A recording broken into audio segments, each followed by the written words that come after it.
আমার কওমের মেয়েরা আজকে বিভিন্ন লোনের নামে, বিভিন্ন বন্ধনের নামে, বিভিন্ন সমিতির নামে, বিভিন্ন নারীবাদীর নামে তাদেরকে বাইরে বার করে দেওয়া হলো।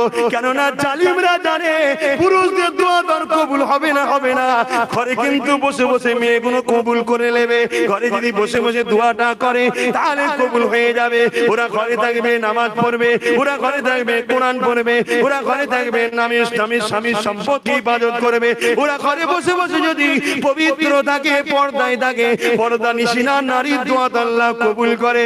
যেমন আম্মা হাজেরার দোয়া কবুল করেছিল, বিশ্বের কোন পুরুষ তাকে দেখে না।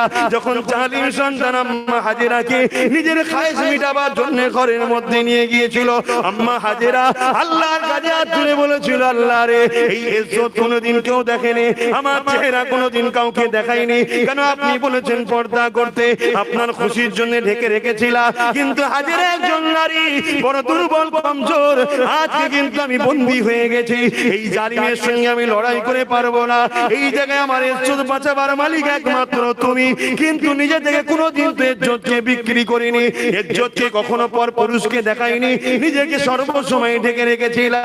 ও আমার আল্লাহ, আজ তোমার কাছে আমি সাহায্য চাই, হাজেরার ইজ্জতকে তুমি বাঁচিয়ে দাও। জালিম রাজা সঙ্গে সঙ্গে আম্মা দোয়া কবুল হয়ে যায়। জালিম রাজা এক হেঁটো পাকা জমিনে আল্লাহ পাক গেড়ে দেয়।